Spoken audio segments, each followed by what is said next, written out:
boardroom. This is the Business of Esports Podcast. I am Paul the Prophet Dawalibi. I'm joined today by my friend and co-host, the Honorable Judge Jimmy Baratta. For those of you who are new here, welcome to the official podcast of esports. What we do is we cover the most pressing gaming and esports topics and news of the week, but we look at all of it through a business and C-suite lens. We dissect, we analyze the business implications of everything happening in this industry. For our regular listeners, thank you guys for tuning in every week. Thank you for all the love, the 5-star ratings and reviews. If you haven't yet, do a couple of things for me. Go leave a review on the podcast. I promise I read every one. I'm flattered and humbled by every single one. It means a lot to us if you leave a 5-star review on the podcast. And share it with a friend. Send the podcast to a colleague, maybe someone you work with, a friend, someone who's interested in gaming and esports. That's how the podcast has continued to grow. Jimmy, how you doing this week? Wow, Paul, what a week. What a week it's been, I got to say. You think things slow down in the summer, especially with the holiday, the 4th of July, not too long ago, but gaming, the business of gaming is alive and well. That's all I'm going to say in that regard. We've had so many projects going on. I don't know if you want to tease anything that we're doing, maybe on the fitness side of things that are starting at the end of this month, but I'll leave it to you if we should share that now or later. It's just there's so much going on that I want to talk about. I just don't always know what's clear yet contractually. Yeah, there's a lot going on. First of all, I'm not homeless anymore. So if this episode sounds a little bit echoey, it's because right now all I have is big empty rooms. So apologies for that. If you're listening to this, we'll do our best to make it sound good in editing.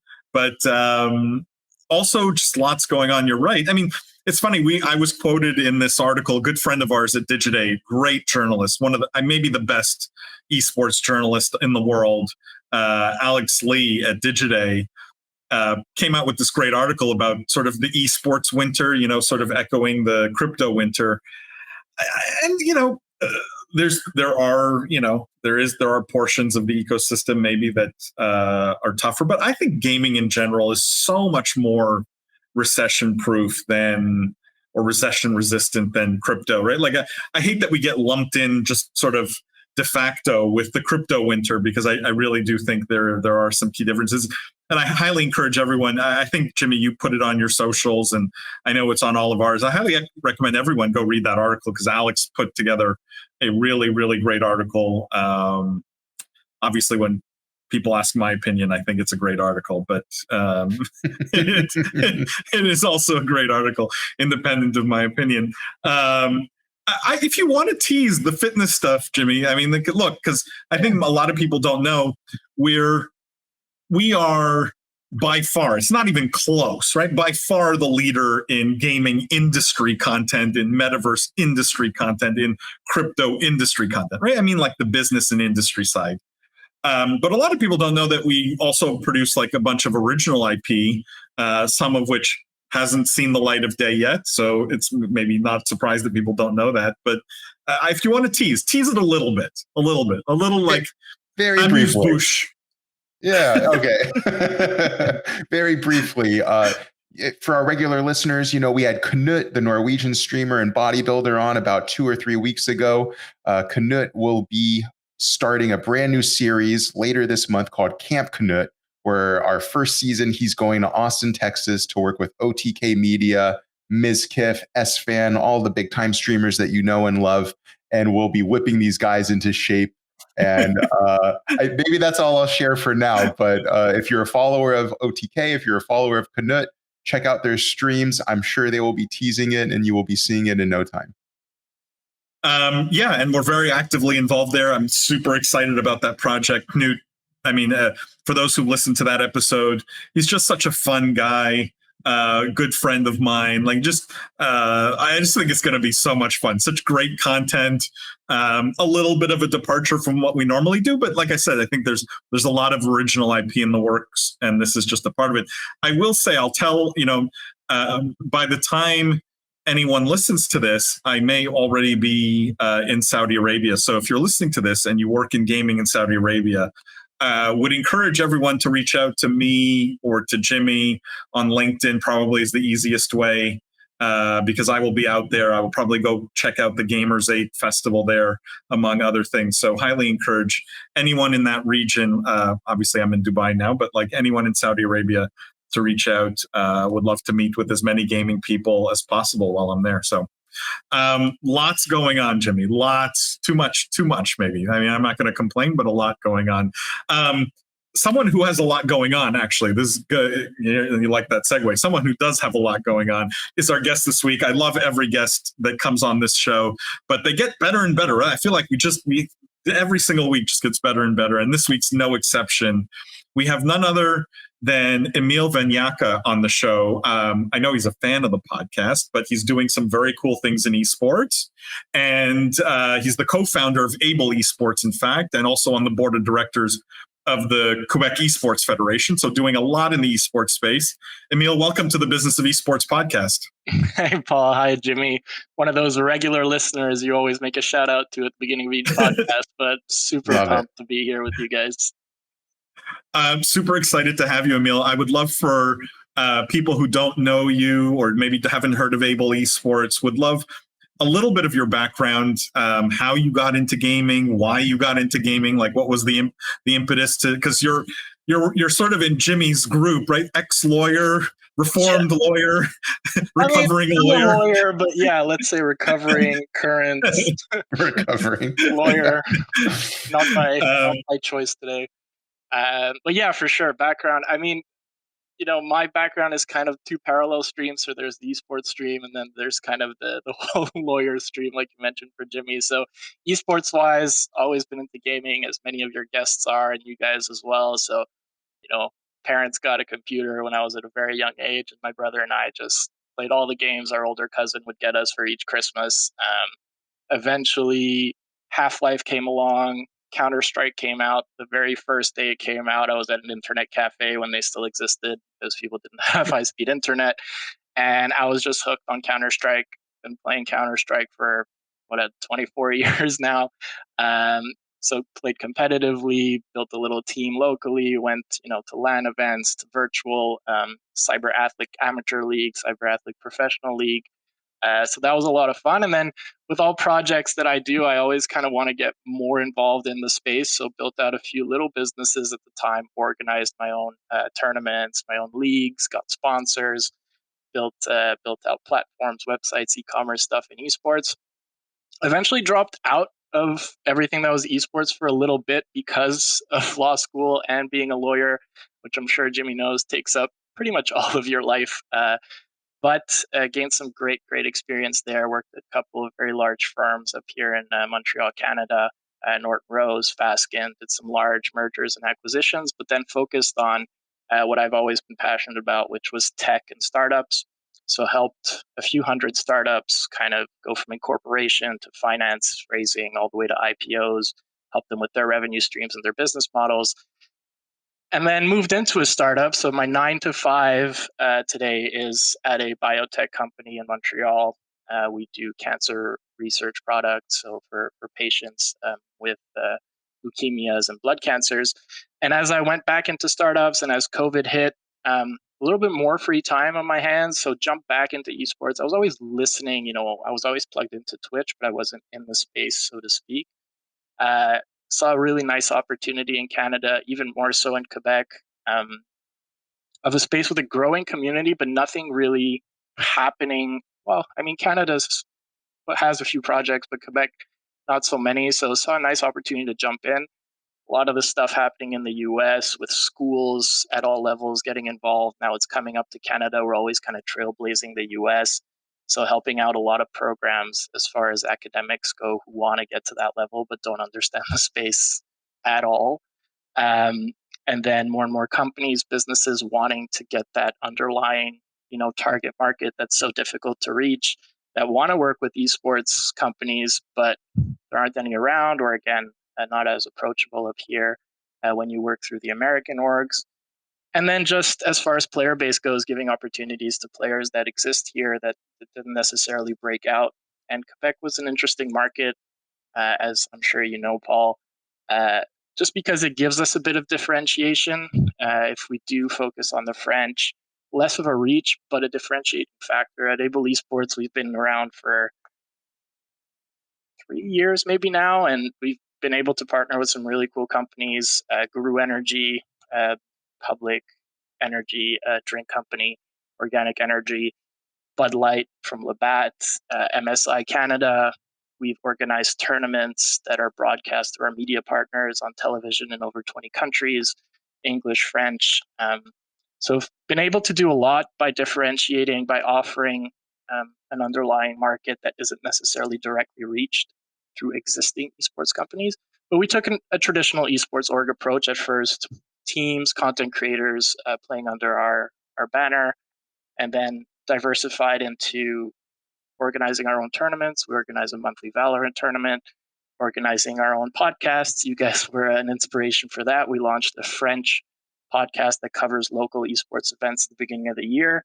So it's been about half a year now that we've been doing that. And more partners are interested in kind of that stuff as long as you pitch it the right way.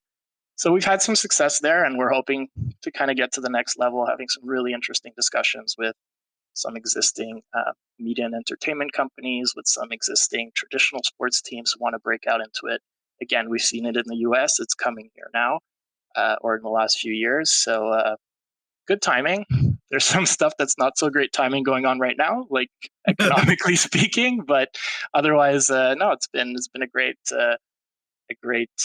few years, and we have a lot of projects planned for the upcoming few years as well. And then I got even more involved in the space when I joined the Quebec Esports Federation just recently as one of the members of the board, and that is more of a kind of high-level approach to talking to governments, trying to lobby for esports to be more recognized within the province and within the country of Canada, to get more bursaries. I think you guys covered how the province of Ontario had some esports specific grants recently. So we're trying to push for more and more of that, to recognize it, not necessarily as a sport, but it is one of the directions we're pushing in, but just to recognize it as more of a something positive that young generations want to work in and can work in at a lot of levels, not just playing video games 24 hours a day, but being lawyers in the space, being accountants in the space. So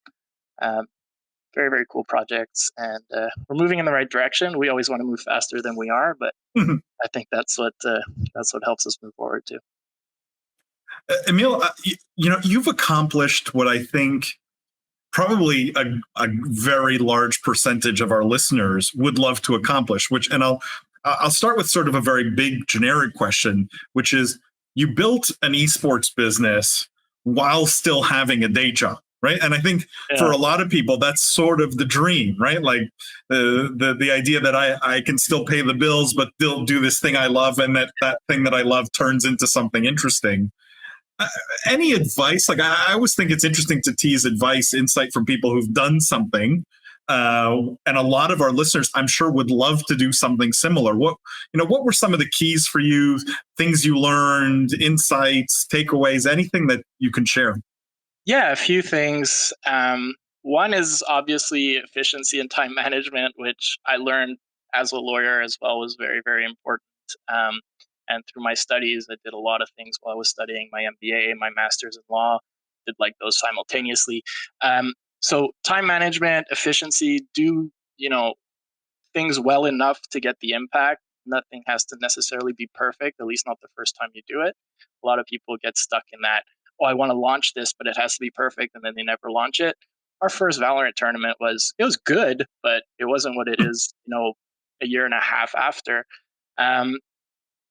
The other thing is either you have to be very good at a lot of things, or you have to surround yourself with the right people that kind of have the same vision. And that's often difficult. But again, start on your own if you can. And it doesn't have to be perfect day one. You don't have to be 10,000. Able Esports is not a huge esports org. Like, we're not living off of it, but it's okay. We're enjoying it. And that's what we have to remember. Most of us are in esports because of the passion, because it's fun.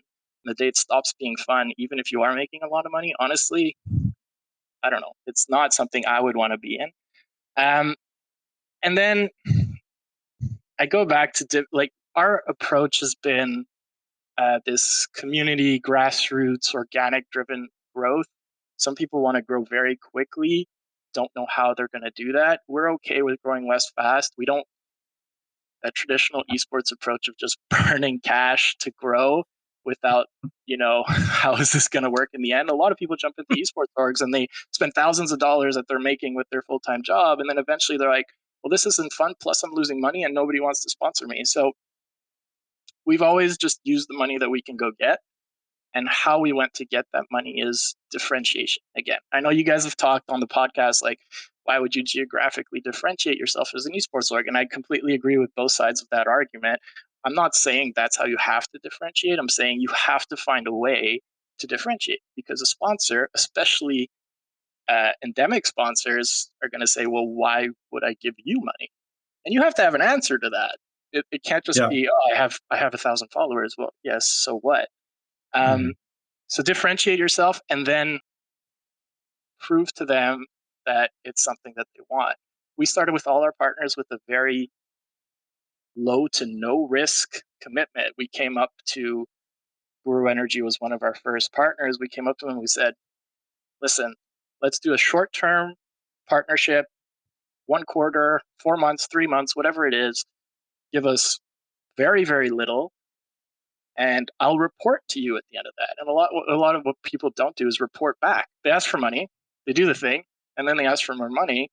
And the sponsor tells you, well, I mean, what did I get out of the last one I gave you? So report, and give them a report that blows them out of the water. Guru Energy has been with us for maybe 3 years now, and they've re-signed for multiples of their previous, and same thing with all our sponsors, because we not under promise, but we always over deliver. And then I've been through enough jobs in my life where I understand how those companies work. That marketing manager at Guru, at Red Bull, at MSI, at whoever, they report to a marketing director who reports to a VP of marketing or whatever it is, whichever, it could be VP of sponsorship, whatever it is. Give him a report where he just takes this report, he turns around, gives it to his superior, and he looks like an all-star. The superior is like, oh my God, this is amazing. Wow, look at these pictures and these graphs. And we only gave them that and we got this. Like, yeah, of course, let's do it again. So it's not that easy. Obviously, I've had a lot of doors shut in my face, and we're not, like I said, an extremely profitable business. Like, we're not getting Bud Light's sponsorship dollars in Montreal, Quebec for Able Esports as CLG is getting, right? But a lot of these companies do have segregated, localized marketing budgets. If you want to run an event in your local community, Red Bull has a Montreal marketing budget. Run an event in Montreal, they will probably want to get on board. So make things look, fake it till you make it kind of thing. Make things look really professional and good enough, not perfect, and give them a low risk way to kind of partner with you and then prove to them that it's worth it. So that's kind of how we did it. And obviously just keeping it fun. Emil, I love that. So many good insights there and good advice for our listeners. But I love, in some ways, I'll call this almost the hyper local approach, right? Where Quebec, Montreal is really a unique market, right? Because of the language barrier, because and there are also sort of artificial language barriers also, right? That are government mandated and things like that. So, it's a really distinct, as many French Canadians would like to say, very distinct ecosystem. And I love that you guys have owned that. How far do you take that as an organization? In other words, players that you sign, content creators that you sign, is the idea to always source local talent? Is that part of the ethos? So far, we have non-Quebec. We have a few guys from Ontario. We've had teams from the US. So obviously, the higher you get in competitive play, the more difficult it is to stay within a smaller pool of players, just because, statistics.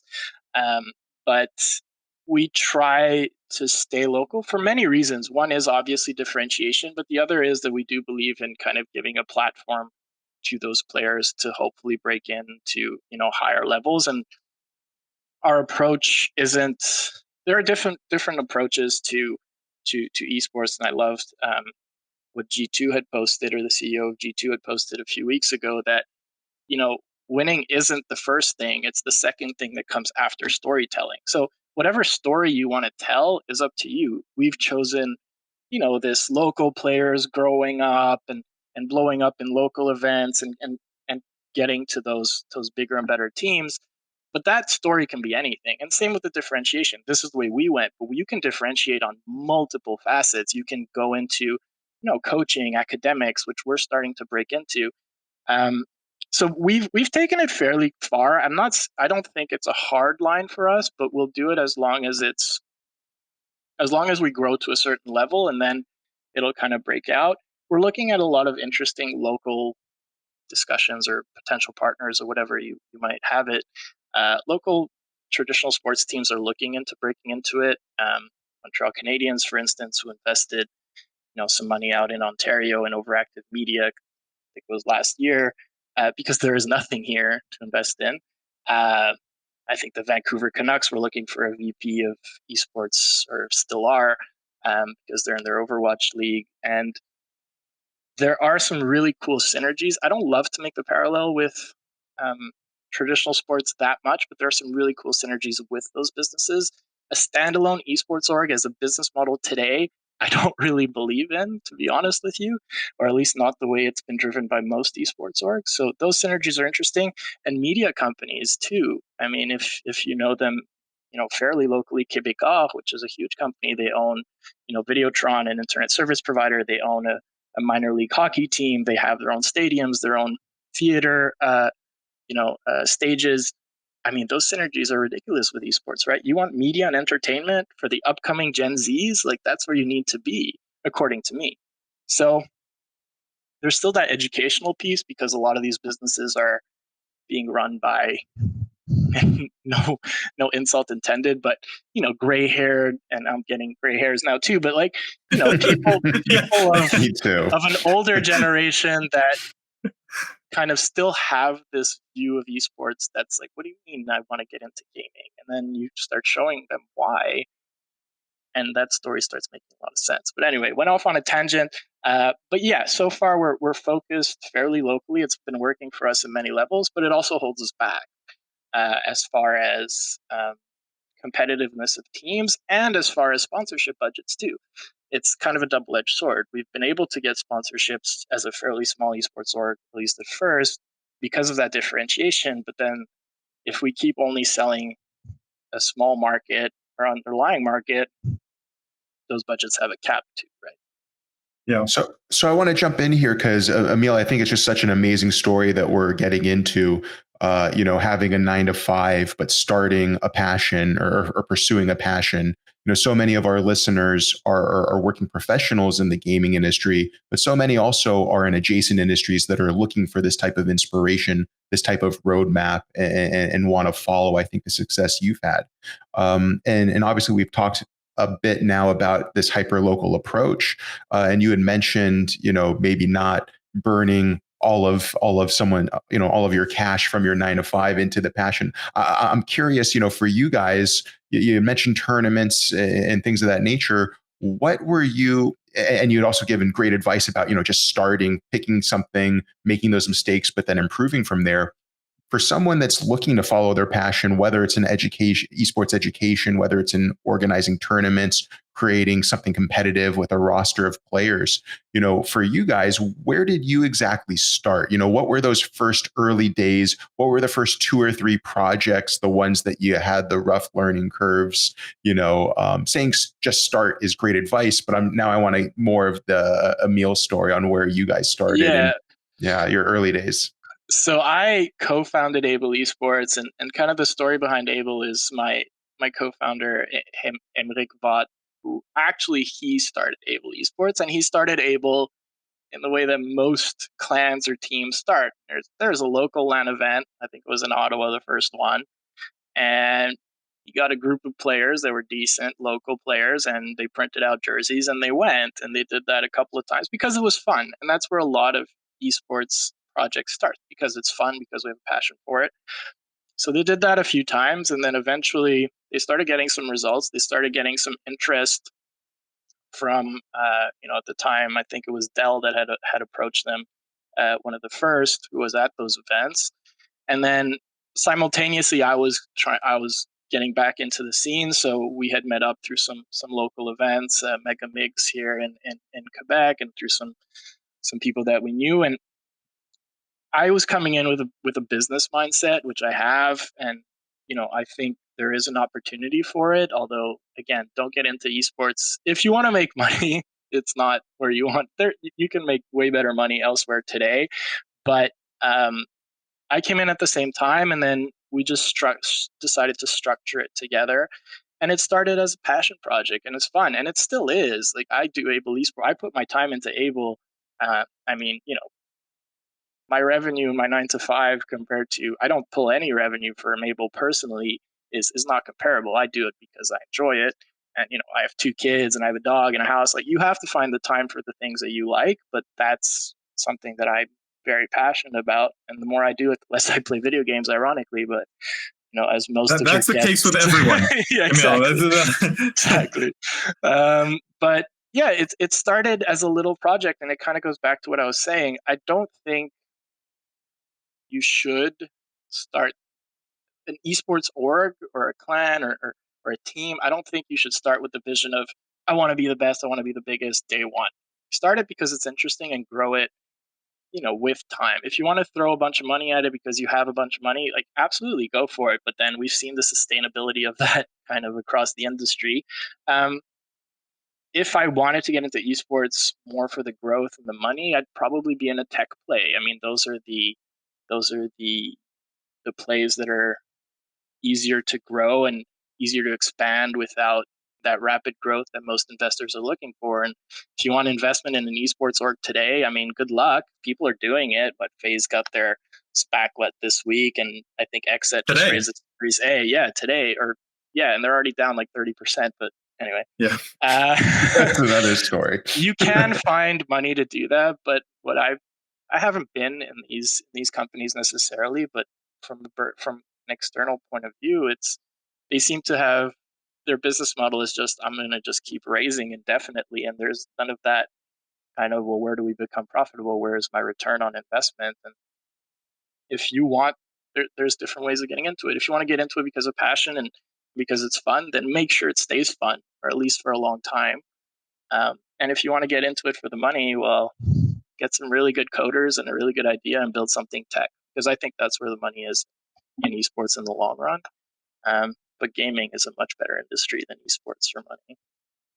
Emil, I'm curious what you mentioned it, and I was going to ask about it. What do you think of the FaZe IPO, the FaZe going public, right? Like, and yeah, the stock got killed today.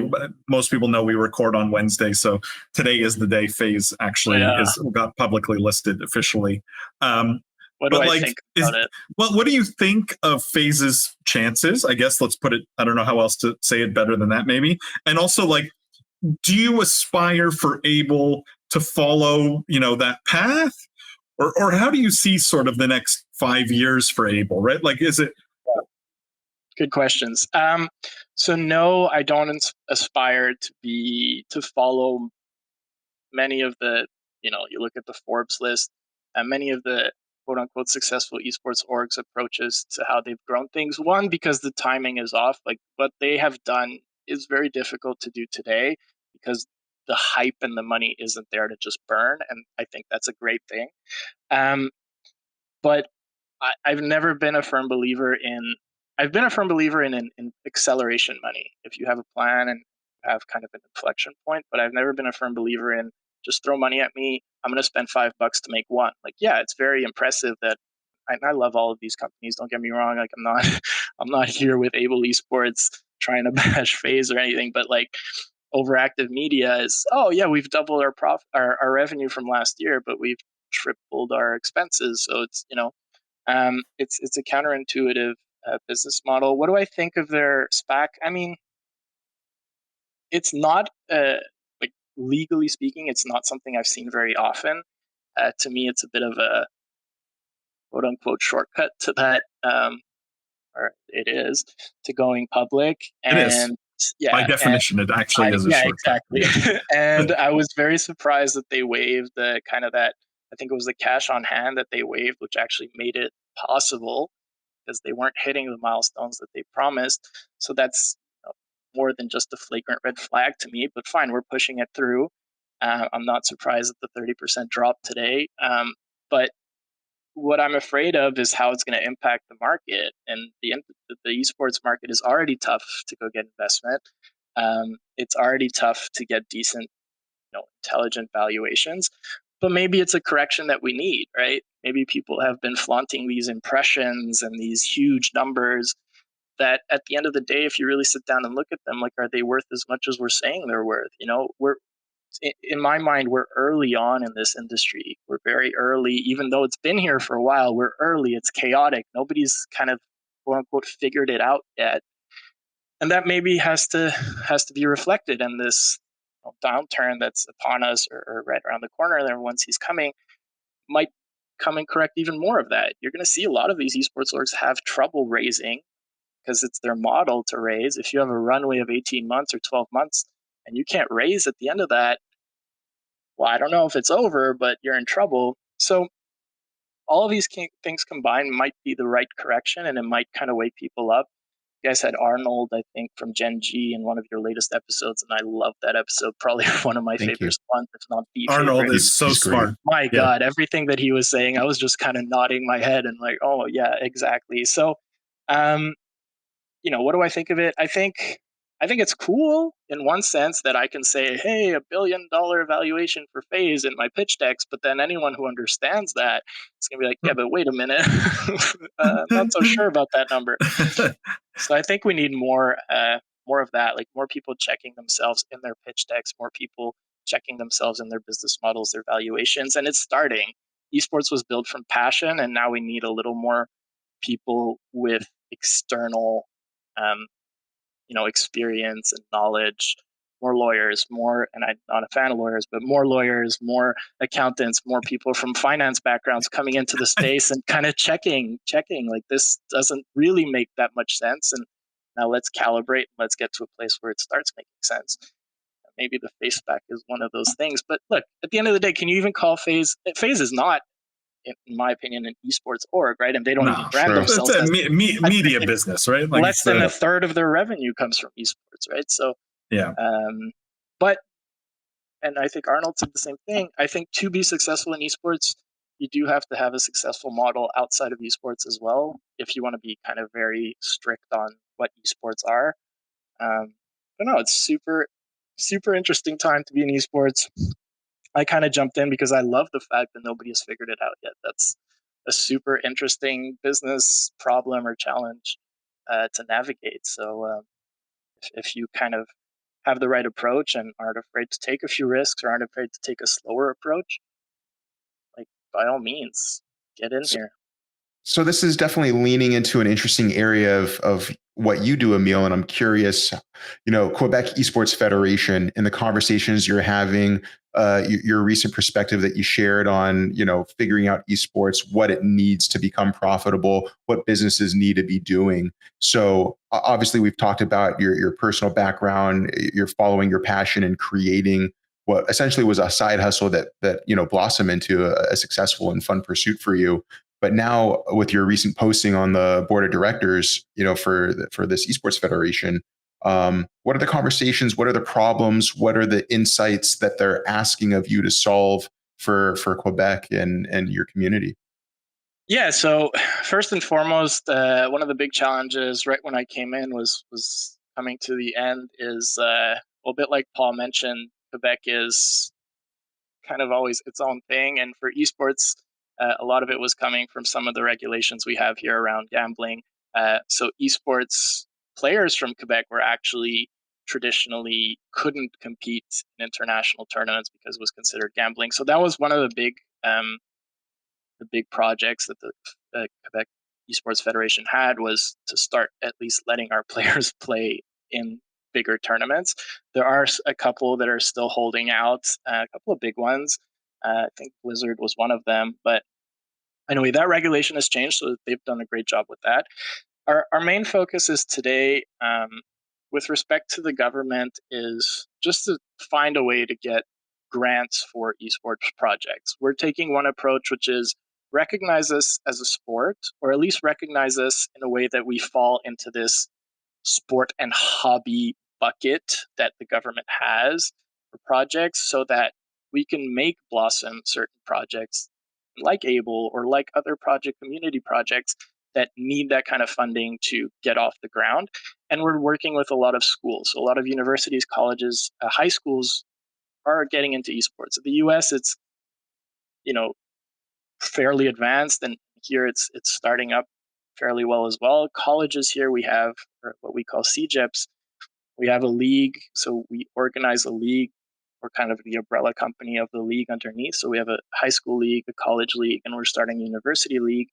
The CJEPs here, we have 35 of them with over 500 players, and it's a standalone profitable business because there's a model underneath that, and we're a nonprofit company, so all that money gets reinvested. But and you guys have talked about some third party for-profit businesses that do that in the States, but that's a model that can work if you do it right. To less success. If you do it right, yeah. If you do it right, it's a model that can work. Yeah. And again, unfortunately, some of these people are in it for the cash or don't have the experience to do it properly. But schools want to get involved, and I think a lot of it comes from schools. A lot of what esports can be can go through schools if we create logical path to pros, sustainable models, show students that they can work in a space that they love, again, at all levels, not just as a player. You start building a generation of people that are passionate about esports and that have the mindset to build it into something sustainable. So anyway, the Federation works a lot with the academics. And then on the other side, it's just the governments that we want more of them to do what Ontario is doing, come in with grants and support people that want to work in the space and show them the different ways that they can do it. Don't let them sit at home and quote unquote grind their game all night long without any real realization of all the possibilities that this space has to offer. I think governments massively underestimate just how much job creation also can come from a thriving ecosystem like this. Right? And Quebec has game development, so it makes so much sense there. I want to get into the weeds, Emil, before we get to everyone's favorite new segment here. But you guys have signed a beer sponsor, right? And I think this is a bit of more of the exception than the rule in the gaming world, especially in the esports world, because I think the prevalent sort of stereotype is gamers are 12-year-old kids who can't drink beer anyway, so why should beer sponsors be thinking about it? Yeah. And I've seen a few successes, including you guys, where you've managed to overcome that hurdle. Can you talk a little bit about how that process was, and how you convinced, in this case, Labatt, to that gaming and esports was not just for little kids, or did they even require that education? I'm curious. They didn't require it as much as some other non-endemic brands was required, because at large, kind of Labatt, Bud Light are already in esports, but obviously the brand managers or the marketing managers that I was talking to locally did need some education into it. It wasn't excessively difficult in the sense that we took our traditional approach of, no risk, let's try it out. Here's what we think we can offer to you. And you do have a good point. And then what's interesting to me about esports is those age ranges and those underlying interests vary by game, right? So we don't put much Bud Light or any forward in our Fortnite teams, but in our Counter-Strike teams, where the average age is barely higher, if not almost 30 or high 20s, it's very popular. And also with our local in-person events, we try to put them forward. So we're organizing a local Valorant league, which will have kind of a in-person playoff or finals. That's very interesting and something that they are used to, right? They're used to in-person beer sales. Like that's what they're used to. Unfortunately, here we don't have some of the really cool possibilities for activations that I've seen in the States. I don't know if you guys are aware of Drizzly, but Drizzly is kind of or was at least last year, I imagine they're still around, is kind of an Uber Eats for alcohol. So you can order your alcohol and it's delivered to your door. And I went to an ESI Digital, which during COVID was virtual. So there was a virtual happy hour, right? And an hour or 45 minutes before that happy hour, you get a notification from Bud Light that says, hey, order your Bud Light now from Drizzly and you'll get it in time for the happy hour. And that's an amazing activation to me. One, trackable, how many conversions you're getting. And two, it's so integrated into, we have a monthly Valorant tournament. If I can tell people, and same thing goes for McDonald's or anything like that, hey, you have a discount, and if you order now, it'll get there on time. And then you can go even further into those activations. So there are really cool activations that you can do in esports through tech plays with traditional companies that are more used to that brick and mortar approach. Unfortunately, there is some education there, and there is some, hey, look how creative we can get. Do you want to jump into this with us? So what we ask every partner is, how is this going to be successful for you? We never put out pre-made tier lists of sponsors, silver, gold, that.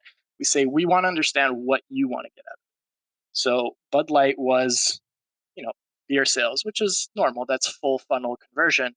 But Guru, it wasn't. Guru Energy was, we want as many people as possible to taste our product, because that's where we convert. Because when they're going to taste this organic energy drink and they're going to compare it to all the other ones they've tasted, we're confident that they're going to buy this again. So depending on your partner, your activations are going to be different, your approach is going to be different, and what you should be offering, obviously there's overlap, but should also be catered to what they want.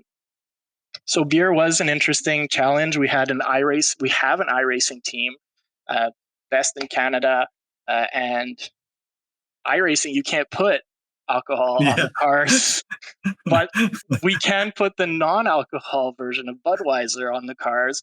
So, again, some interesting kind of ways to cater to both who you're selling to and who you're selling for. But just things to keep in mind when you're obviously doing these things. And that's what makes it fun. If all activations are just stick your logo on a jersey, and obviously we have their logo on the jersey, but if that's all you're doing, personally, I don't find it fun. And secondly, how long are these companies really going to stay in the space? Yeah. I'm sure those loopholes are where the law degree comes in handy too. Define print. Emil, that brings us to everyone's favorite new segment. That's Judge Jimmy's cross-examination. What's going to happen is Jimmy's going to ask you a few very rapid-fire questions. The idea is to get to know you a little bit better as a person, as a gamer, as a business person. Judge Jimmy, take it away. All right, Emil, I know you're a regular listener, so you're probably prepared for this one. First question, what game are you currently playing? CS has always been my game of choice. Fortunately or unfortunately, I've kind of switched to Valorant recently. It's shorter and more casual for me. Plus, more of my friends are willing to play with me. But and I play a bit of Apex Legends because some of my friends just aren't at the rank for those games. But CS:GO has always been humble brag. Yeah, exactly. Anchors for friends. What can I say? Let's see. What is your go-to gamer snack? I'm not big on snacking around the computer. I honestly don't understand how people do it. I know you guys have talked about those finger chopsticks, and I haven't tried them. They work pretty well. They surprisingly work well. Maybe I should try them. That's a great idea, by the way. I'm not big on energy drinks either, and I have my Guru right here, and it's not even like kind of a plug, but Guru and organic energy drink is pretty much the only thing other than water and sometimes coffee that I go to, and it's surprisingly good. I mean, I'm not an energy drink consumer, and I actually drink this stuff fairly regularly, so try it out. When I was running a software company in Montreal, my programmers lived on Guru, literally lived on Guru. And now they've expanded through a partnership with Pepsi all over the US. So they're everywhere now. It's really cool. Got to stay hydrated. Amazing. Yeah. So slightly different from what you're playing. What's your favorite game or streamer to watch? It's a good question. Let me rephrase it. Why is XQC your favorite streamer? We've talked about XQC a lot on our podcast, but he's not my type of streamer. I mean, he's very unique. I don't have a go-to streamer. I watch a lot of, obviously, our streamers, but I don't have a go-to. Favorite game to watch? I really enjoy Rocket League, even though I'm terrible at it. But I enjoy how accessible it is as well, and how easy it is to understand. My issue with some games is how difficult it is for an outsider to come in and enjoy. League of Legends is huge, but like if you don't know gaming, even if you do know gaming, you can't come in and watch that. Counter-Strike, a little more understandable, but Rocket League, I mean, within 2 minutes, like fine, you get the whole upside down, whatever, that's difficult to follow sometimes, but you sit down and you understand it and you can enjoy it. So I'm a pretty big fan of the potential that game has. It's definitely fun to watch. I agree with you there. It's terrible to play. I cannot play it. I'm horrible. Last question, Emil. Your favorite esports or video game collaboration? This could be a Fortnite skin. This could be a weapons pack in a game. Favorite collab? I'll let you interpret it to your satisfaction. I might cheat a little on this one, but in the sense that it's maybe not specifically what you're asking, but again, Rocket League, what they did recently with end goal animations specific to orgs, I think is such awesome. A cool way for them. And it goes back, I think, to what you were talking about with Arnold, with that vertical integration of where to get revenue for organizations. But my God, how are we not already doing this? Valorant has, for each skin, they already have a finisher. Imagine you can have a phase finisher. I mean, that to me is such a cool way of doing things. And hopefully more and more games jump into that to make kind of the whole funnel sustainable. But I really loved seeing that across my feed, even though it's not necessarily the answer you were looking for. No, I love that. That's a fantastic answer. And honestly, great show, Emil. We really appreciate having you. That's it for the cross exam. So I'll put you back in Paul's hands, but thank you. Thank you. Emil, where can people find you, follow Able Esports? Where can they find out more? Yeah, Able Esports, our most active channel, as most esports, is Twitter. So just Able Esports, one word. So there's a double E there in the middle on Twitter.